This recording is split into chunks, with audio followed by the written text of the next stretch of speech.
சொல்ல முடியுமா அப்படின்னு கேட்டிருக்காங்க. அதாவது பொதுவாக ஒருத்தரோட ஆயுளை பார்க்கணுன்னா நம்ம லக்னம் பார்க்கணும். லக்னம் தான் ஆயுளை சொல்லும். சரி, லக்னத்தில் லக்னத்தோட உபநட்சத்திரம் கேபி ஜோதிட பிரகாரம் லக்னம் நின்ற உபநட்சத்திரம் நின்ற நட்சத்திரம் பாதக மாரக ஸ்தானங்களை குறிகாட்டினால் அவருக்கு குறைவான ஆயுள் அப்படின்னு அர்த்தம்.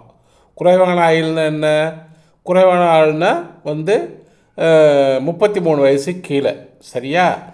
இப்போ இந்த ஜாதகர் பிறந்தது 2021 தான். அதனால் இப்போ இப்போ 2025 தான் ஆகுது. அதனால் ஒரு 4 வயசு தான் ஆகுது அவருக்கு. அதனால் இப்போது ஏன் இந்த கேள்வி கேட்டாங்கன்னு தெரியல. பட் ஆனால் அந்த ஜாதகத்தை நம்ம பார்க்கலாம். அதாவது இதில் முக்கியமானது என்னென்னா, நம்ம ஆயுளை பார்க்கும்போது லக்னம் சரலக்கணமா ஸ்திரலக்கணமா உபயலக்கணமான்னு பார்த்துக்கணும். அதில் அதை பார்த்து தான் நம்ம முடிவு பண்ண முடியும். சரி, இப்போ இவரோட ஜாதகத்தை நம்ம பார்ப்போம். சரியா? இப்போ பாருங்கள், இவரோட ஜாதகம் லக்னம் தனுசில் இருக்குது. அதாவது சராஸ்திரம் உபயம் சராஸ்திரம் உபயம் சராஸ்திரம் உபயராசியில் இருக்குது. அதாவது 2-7-7 உபயராசினா 2-7-7 குறிகாட்டினால் அவருக்கு குறைவான ஆயுள்னு அர்த்தம். சரி, 1-3-8 குறிகாட்டினா அவருக்கு நீண்ட ஆயுள்னு அர்த்தம்.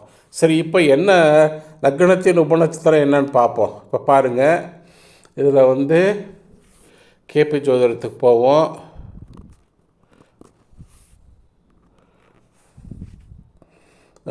லக்னம் என்ற உபநட்சத்திரம் கேது. கரெக்டாக? லக்னம் என்ற உபநட்சத்திரம் கேது. கேது எந்த நட்சத்திரத்தில் இருக்குதுன்னு பார்க்கணும். இப்போ கேது எந்த நட்சத்திரத்தில் இருக்குது? சனியோட நட்சத்திரத்தில் இருக்குது. இப்போ சனி என்ன குறிகாட்டுறாருன்னு பார்க்கணும். சனி என்ன குறிகாட்டுறாருன்னு பார்த்தா அவர் 1, 2, 8, 9 குறிகாட்டுறாரு. இப்போ நாம் என்ன சொன்னோம்? உபயராசிக்கு 2-7-7 குறிகாட்டினா குறைவான ஆயுள்னு அர்த்தம். ஆனால் இங்கே 2 தான் வந்திருக்குது. 2 தான் இங்கே வந்திருக்குது. ஆனால் இன்னொன்று 1-3-8 குறிகாட்டினா நீடித்த ஆயுள்னு அர்த்தம். அப்போ 2 கலந்து இருந்ததுன்னா மத்தியமல் ஆயுள்னு அர்த்தம். அதனால் இவருக்கு பாருங்கள் 1, 2, 8, 9 குறிகாட்டுறதுனால இங்கே 1, 8 வந்திருக்குது.